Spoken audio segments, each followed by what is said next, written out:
सर्वत्र किट्ट काळोख व हलकासा उजेड. अवकाशात निशाचर पक्षी घोंगावत होते.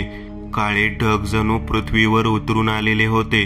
ते दुपारचे 3 वाजले होते, पण तिथे इतकाही उजेड नव्हता. समोर एक भयानक राजेकालीन जुना महाल तटस्थ उभा होता.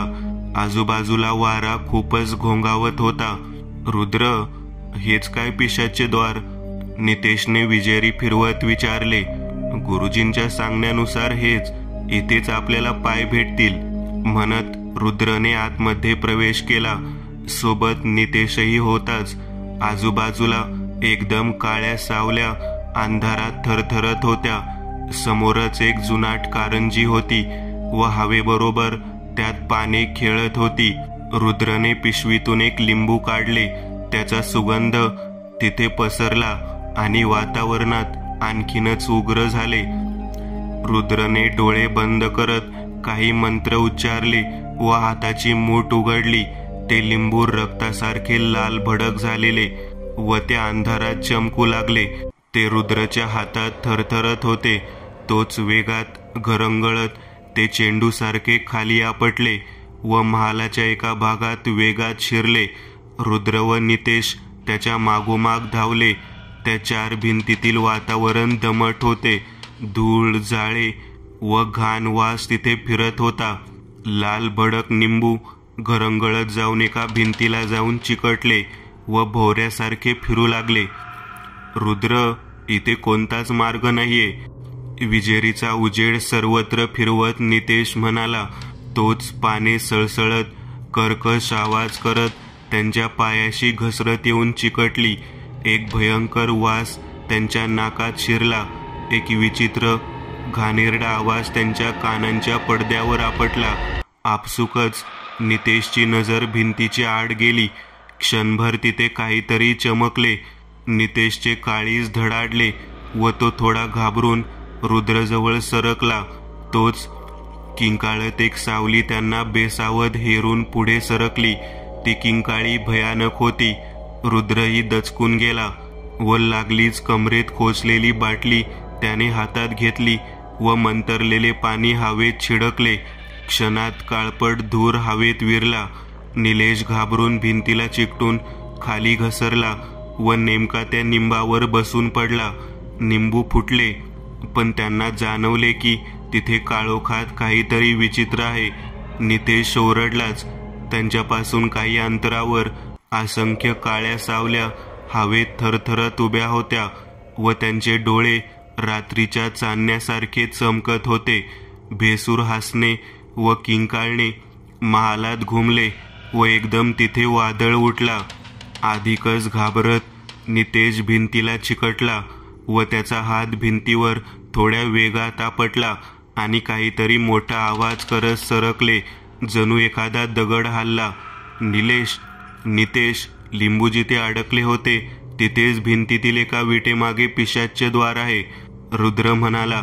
कारण तिथे भिंतीत एक दगडी वीट सरकून गुप्त मार्ग तयार झाला होता.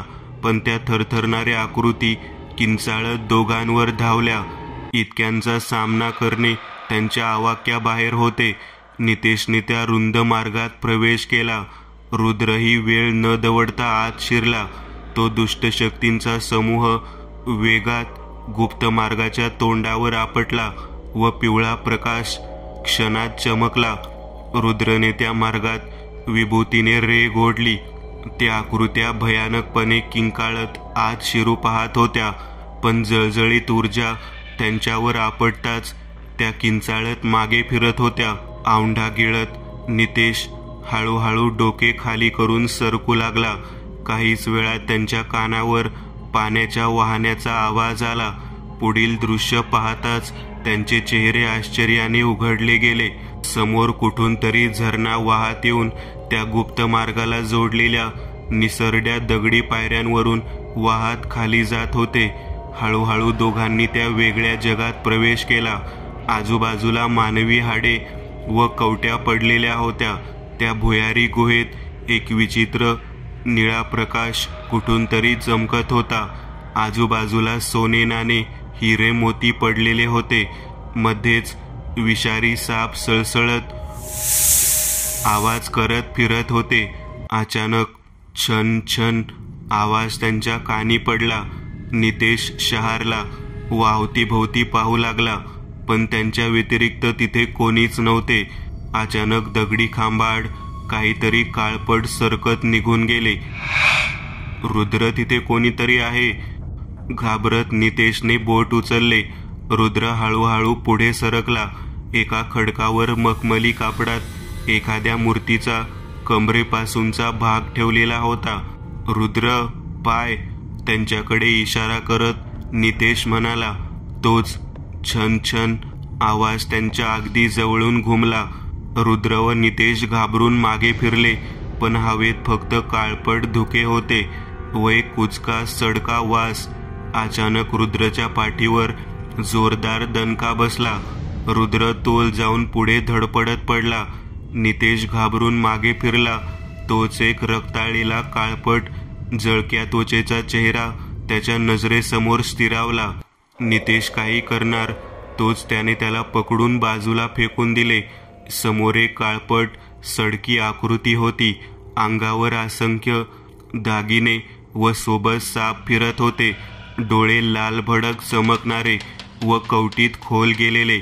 शरीरावरील सर्व त्वचा जळकी, सडलेली व काळपट धूर ओकणारी होती. जागोजागी पांढरे हाडे उघडी पडलेली होती. तो विवस्त्र पिशाच आपले धारदार दात विचकत उभा होता. डोक्यावर एक सोनेरी मुकुट चकाकत होता. अचानक रुद्रने सोडलेली दिव्य ऊर्जा त्या पिशाच्यावर आदळली व भयंकर स्फोट झाला. ती आकृती वेगात भिंतीवर आपटली.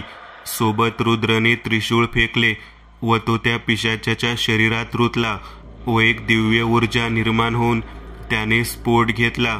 एक वेळ सर्व शांत झाले, पण अचानक तेथील प्रकाश मंदावला व हळूहळू भिंतीतून असंख्य पिशाच व प्रेते भेसूर किंकाळत बाहेर पडू लागली. ती रक्ताने माखलेली भयंकर प्रेते हळूहळू बाहेर पडू लागली. नितेश घाबरून किंचाळला, पण रुद्रने धावत जाऊन ते पाय उचलले व एक मंत्र म्हणत त्याने ते पाय हवेत फेकले.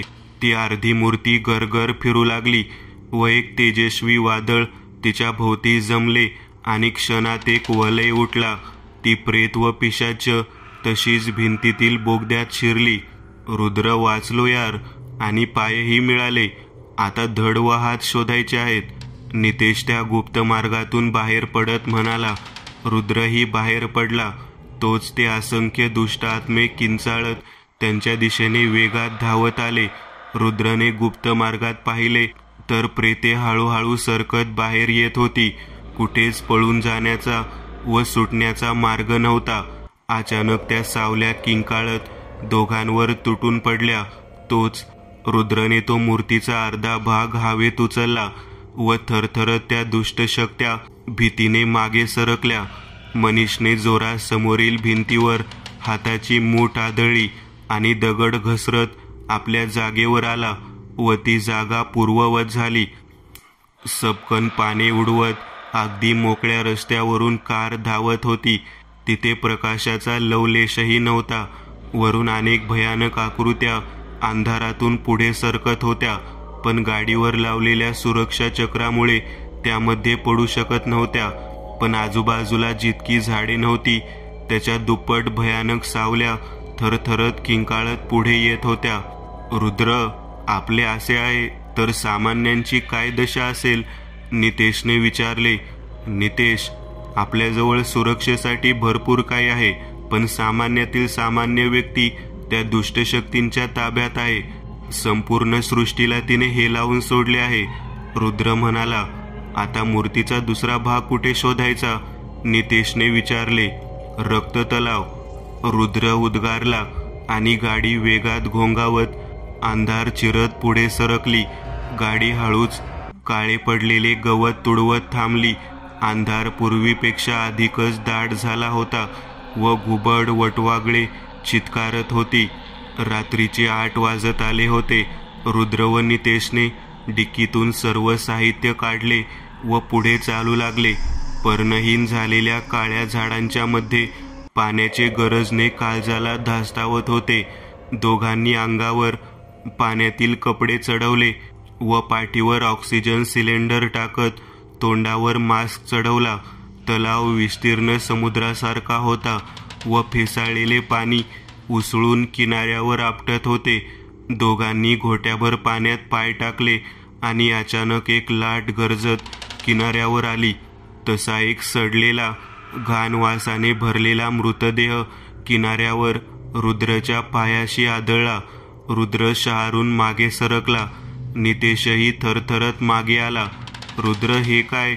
मास्क काढत घाबरलेल्या नितेशने विचारले. हा रक्ततलाव आहे नितेश. इथे येण्यास जगभरातील लोकांस मनाई आहे, रुद्र म्हणाला. तोच झुडपात काहीतरी सळसळले.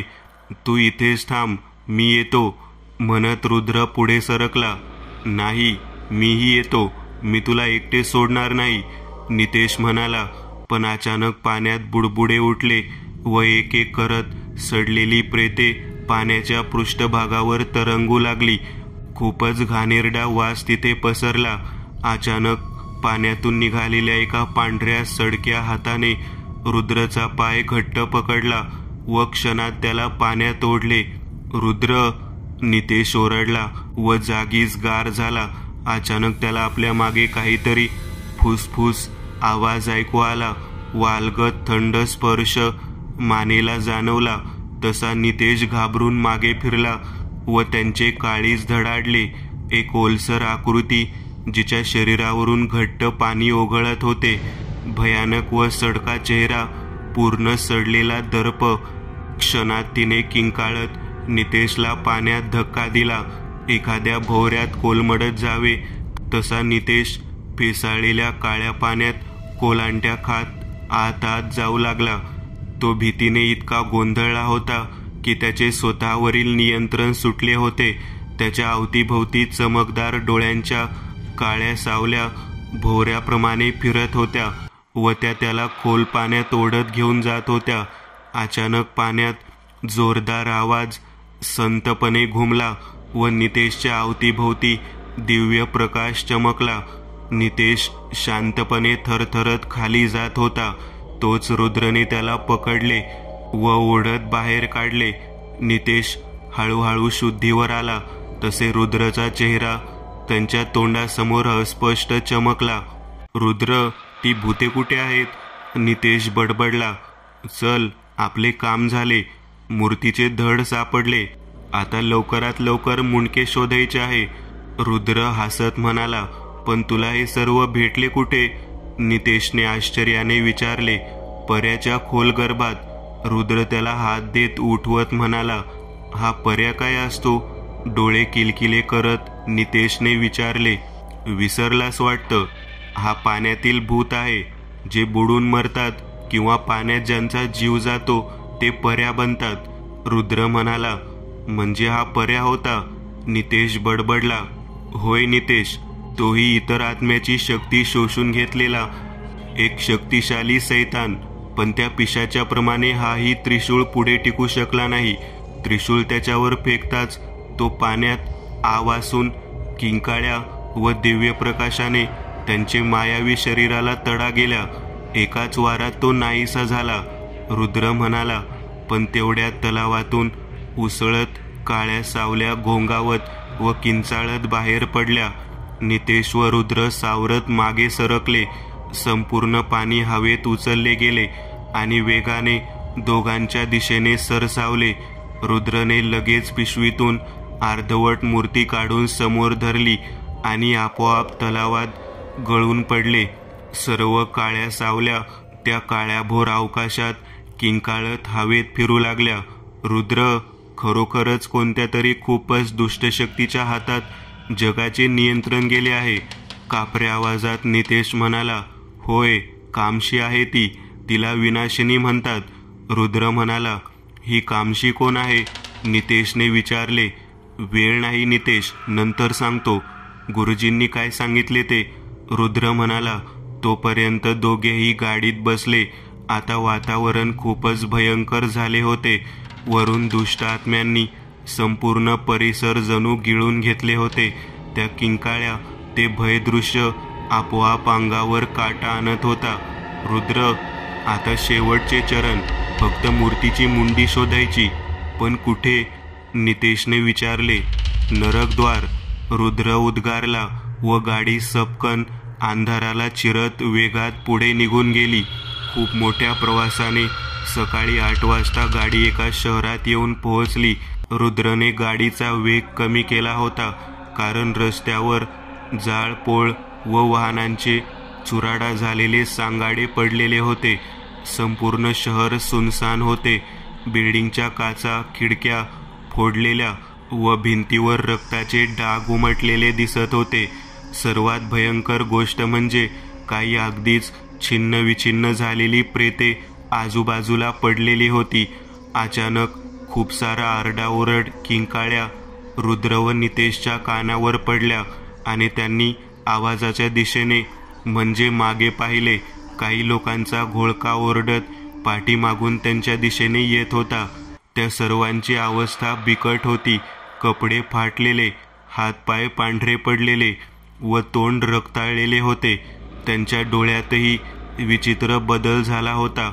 फक्त पांढरे फटफटीत, ते शुद्धीवर नव्हते. दुष्ट आत्म्यांनी त्यांना पूर्ण ताब्यात घेतले होते. हातात जे काही धारदार सापडेल ते घेऊन ते धावत होते. दोघांच्याही काळजात धडकी भरली आणि रुद्रने गाडीचा वेग वाढवला. कसे तरी ओबडधोबड झालेल्या रस्त्यावरून तो मोठ्या कसरतीने गाडी पुढे सरकवत होता. रस्त्याला एक फाटा फुटला आणि दोघांच्याही जीवात जीव आला. रुद्रने गरकन गाडी तिकडे फिरवली. तोच लोकांचा मोठा घोळका तेथून बाहेर पडला. फास्टमध्ये रुद्रने गाडी रिव्हर्स घेतली. गाडी मागे अगदी काही अंतरावर ती माणसे येऊन ठेपली होती. आता समोरचाच मार्ग मोकळा होता. फुल स्पीडमध्ये रुद्रने कार समोरील रस्त्यावर पळवली, पण काहीच वेळात त्याची कार जोरदार घसरत थांबली. समोर एक मोठा ट्रक ब्लास्ट होऊन रस्त्याच्या मधोमध आगीच्या लोंढ्या सामावून आडवा पडलेला होता. तिथे किंचितही गाडी पुढे जाण्यासाठी मार्ग नव्हता आणि पाठीमागून किंचाळत येणारा मृत्यू होता. हलकासा काळोख व धुके कारच्या छोट्या छिद्रांमधून आतमध्ये शिरून खेळत होते. रुद्रने हताश होऊन आपले डोके सीटला टेकले होते. नितेश घामाघूम होऊन थरथरत बसला होता. रुद्र, आता आपण वाचणार नाही काय? थरथरत्या आवाजात नितेशने विचारले. माहीत नाही, तोच खाड खाड आवाज करत त्या लोकांनी गाडीवर आपल्या हातातील अवजारांनी हल्ला केला व त्यांनी संपूर्ण कार वेढली. अगदी हिंस्रपणे ओरडत ते गाडीवर चढले व गाडीच्या काचांवर काही चिकटले. घोळका इतका होता की सर्व कार थरथरून उठली. अचानक खन खळ आवाज झाला व गाडीची मागची काच फुटली. काही माणसे किंकाळत गाडी शिरली. ती माणसे नव्हती, साक्षात भयानक मृत्यू होता तो. अचानक घोळक्यात गलबला उठला व कानठाळ्या बसवणाऱ्या किंकाळ्या वातावरण कंपित करत घुमल्या.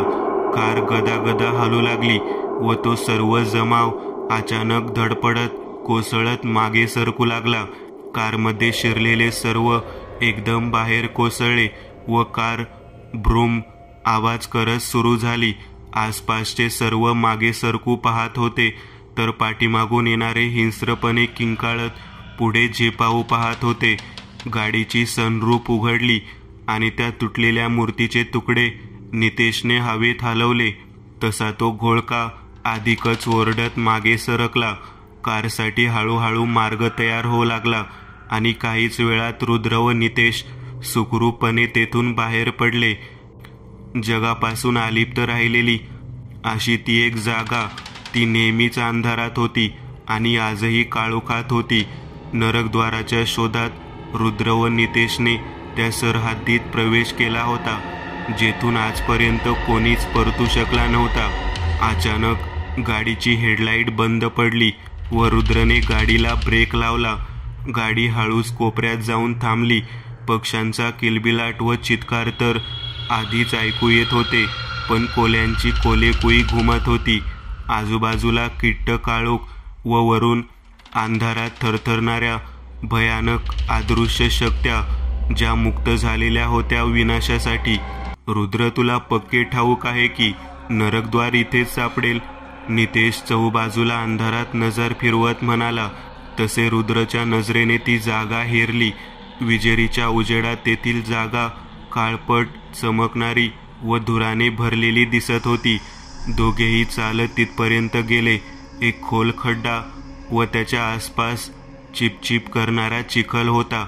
खड्ड्यातून मोठ्या प्रमाणात धूर बाहेर पडून हवेत पसरत होता. अचानक काहीतरी सळसळत चिखलात फिरले, पण एकसारख्या दिसणाऱ्या त्या जागेत नेमका काय फिरत आहे दोघांना कळत नव्हते. विचित्र आवाज मात्र वाढत होते. नितेश हळूहळू चालत खड्ड्यापर्यंत गेला आणि एकाएक त्याच्या तोंडातून किंकाळी फुटली. तोच खड्ड्यातून अचानक एक कुचकट सावली वेगात सरकत वरती आली व क्षणात तिने नितेशला आतमध्ये ओढले. पाण्यात पडावे तसा आवाज तिथे घुमला आणि रुद्र दचकून पुढे धावला. खड्ड्यात डोकावताच त्याचे अंग शहारले व तो 2 पावले मागे सरकला. खड्ड्यात खूप सारी मानवी हाडे व कवट्या थरथरत हेलकावे खात होती व खड्ड्यातून फार घाणेरडा वास बाहेर पडत होता. रुद्र काही करणार तोच अचानक मागून कोणीतरी चिखलात धावत गेल्याचा आवाज त्याच्या कानी पडला. तिथे धुराव्यतिरिक्त कोणी नव्हते, पण चिखलात पावले मात्र खोलवर उमटली होती. रुद्रने समोर पाऊल उचलले. तोच चिखलातून एक चेहरा अचानक वरती आला व रुद्र दचकून मागे सरकला. सर करत त्याच्या मणक्यात वीज धावली. रुद्रने नजर रोखली व त्याला जाणवले की ती फक्त एक चिखलाने माखलेली कवटी आहे. पण खऱ्या भयानक प्रसंगाला आता सुरुवात झाली. अचानक मागून पुढून असंख्य व हादरवून टाकणारे पावलांचे आवाज तिथे घुमले. चिखल तुडवला जात होता आणि रुद्र गांगारून गेला, कारण फक्त आवाज येत होता. शक्ती अद्यापही अदृश्य होती. रुद्रने लगेच डोळे मिटले व काही मंत्र पुटपुटत त्याने झोळीत हात टाकून मुठभर विभूती काढली व लगेच हवेत भिरकावली. तसे तिथे एकदम शांतता पसरली. पण अचानक रुद्रच्या शरीराला कोणीतरी स्पर्श करत निघून गेले. तो एक गार, अंग शहारून टाकणारा स्पर्श होता. रुद्रला कळले की संकट अजून टळलेले नाही. वातावरण शांत होते, पण तरीही कोणीतरी तिथे फिरत होते. श्वासांच्या गरम स्पर्शाने रुद्र शहारून मागे फिरला. तोच एक काळपट भयानक चेहरा किंकाळत रुद्र समोर आला. अगदी भयानक, कुजलेला, सडलेला आणि विभत्स. रुद्रला धक्काच बसला व तो तोल जाऊन हाडांनी भरलेल्या त्या खड्ड्यात पडला. धाप आवाज झाला व त्या कुचक्या सडलेल्या काळ्याभोर पाण्यात रुद्र धडपडत स्वतःला सावरू लागला. तोच सापासारखी सळसळत एक जाड लोखंडी साखळी रुद्रच्या शरीरावर सर करत आवळली व रुद्र क्षणात खेचला गेला. रुद्र, रुद्र उठ! आवाज रुद्रच्या कानावर आदळला. रुद्र अचानक झोपेतून जागा व्हावा तसा खोकत उठला. एक भुयार होते. आजूबाजूला मशाली धगधगत होत्या. समोर एक दगडी सिंहासन होते व सर्वत्र सामसूम होते. क्षणभर तिथे कोणीतरी लपलेले आहे असे दोघांना जाणवले. तोच नितेश दचकला. रुद्र, डोके! सिंहासनाकडे बोट उचलत नितेश म्हणाला. रुद्रची नजर गेली. खरोखरच ते शोधत असलेल्या मूर्तीचे डोके सिंहासनाच्या टोकावर स्थिरावलेले होते. दोघांना आनंद झाला व त्यांनी पावले उचलली. तोच सर्व मशाली आपोआप विझल्या व विचित्र आवाज तिथल्या काळोखात घुमला, अगदी किळसवाना. अचानक रुद्रवर जोरदारपणे कोणीतरी हल्ला केला व रुद्र जोरात कुठेतरी आपटला. नितेशलाही लागोपाठोपाठ मार बसला व तो काळोखात एखाद्या खडकावर आपटला. काहीतरी लाल भडक अचानक अंधारात चमकत पुढे आले व जाड पावले आपटण्याचे आवाज तिथे घुमले. कोणीतरी दोघांना वेगात फरफटले व समोरील दगडी भिंतीवर नेऊन आपटले. दोघेही विवळत पडले होते. तोच गुहेत हळूहळू उजेड निर्माण झाला व लाल चमकदार डोळ्यांची एक सैतानी आकृती ओरडत सिंहासनासमोर थयाथया करत नाचू लागली. अगदी सामान्यांना कापरे भरवेल असे ते दृश्य होते. त्या आकृतीला 3 डोके व 4 हात होते. संपूर्ण शरीर लालभडक व वितळल्यासारखे भासत होते. तिच्या खांद्यावर सोनेरी साखळी खळखळ करत थरथरत होती व तिच्या डोक्यावर मुकुट चमकत होते. तोंडात धारदार दात व त्यांच्यातून चिकट लाळ गळत होती. रुद्रने लगेच पिशवीतून त्रिशूळ काढला आणि तो फेकणार इतक्यात त्याच्या हातावर कोणाची तरी घट्ट पकड पडली. त्याच सुमारास संपूर्ण गुहेत अचानक अंधार पसरला आणि रुद्रच्या कानाशी काळजाला चिरणारे हास्य पसरले व रुद्रला अचानक हिसका बसला. कोणीतरी त्याला क्षणात फरफटत ओढून नेऊ लागले. रुद्रने लगेच कमरेवर खोचलेली मंतरलेल्या पाण्याची बाटली हातात घेतली व पाणी मागे शिंपडले. रुद्रच्या हातावरील पकड सुटली व तो घरंगळत जाऊन एखाद्या डबक्यात पडला. त्याच्या हातातील त्रिशूळही निसटून कुठेतरी पडले होते. तेवढ्यात नितेशची किंकाळी त्या शांततेला भंग करत एकदम काळोखात घुमली. रुद्र दचकला व लागलीच उठून पुढे काळोखात धावला. त्याच सुमारास नितेश परत किंचाळला. रुद्र बावरला होता, पण अंधारात त्याला लालभडक डोळे चमकताना दिसत होते. लागलीच रुद्रने अग्नी ऊर्जा उत्पन्न केली आणि समोरील दृश्य स्पष्ट झाले. तो 3 डोक्याचा सैतान नितेशला साखळदंडा जकडून सिंहासनाच्या दिशेने खेचत होता. समोरच त्रिशूळ पडलेला होता आणि रुद्र धावला. पण अचानक विचित्र आवाज घुमला व जमिनीतून काही रक्तमय हाडांचे भयानक कुचके सापळे ओरडत बाहेर पडले. शैतानाने नितेशला समोर भिरकावले व एकदम तो त्याच्यावर तुटून पडला. नितेश ओरडला व कोलांटी खात बाजूला फिरला.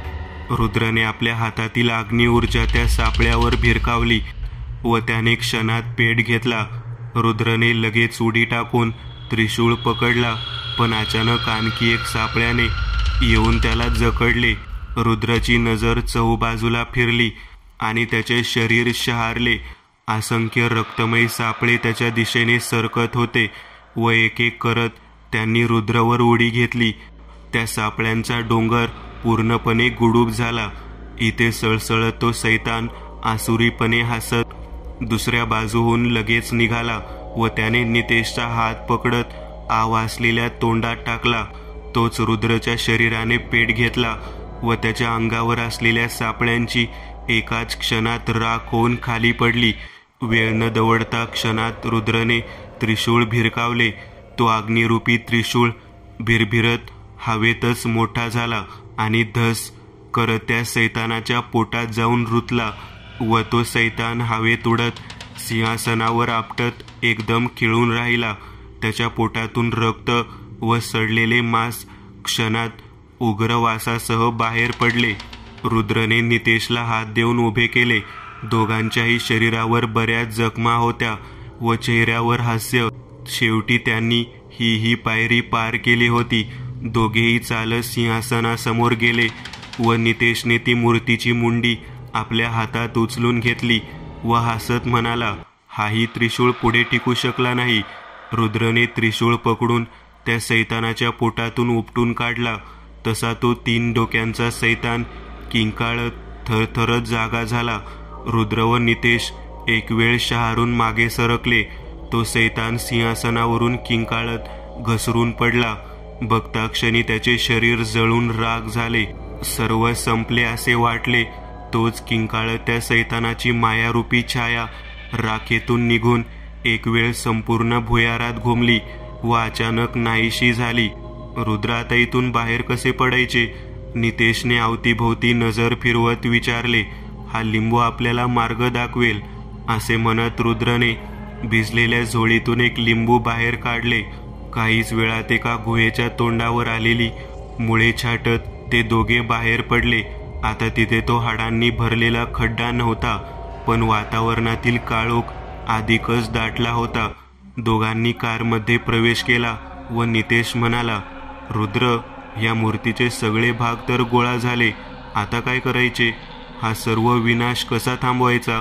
आता विनाशनीला तिच्या कायमच्या जागी परत पाठवावे लागेल, म्हणजेच कामशीला रोखावे लागेल. रुद्र कार सुरू करत म्हणाला, रुद्र, ही कामशी कोण? आता तरी सांग. नितेशने विचारले. ही एक देवी आहे, जिच्याकडे विनाशकारी शक्त्या व सर्व दुष्ट शक्तींवर नियंत्रण करण्याची कामगिरी होती.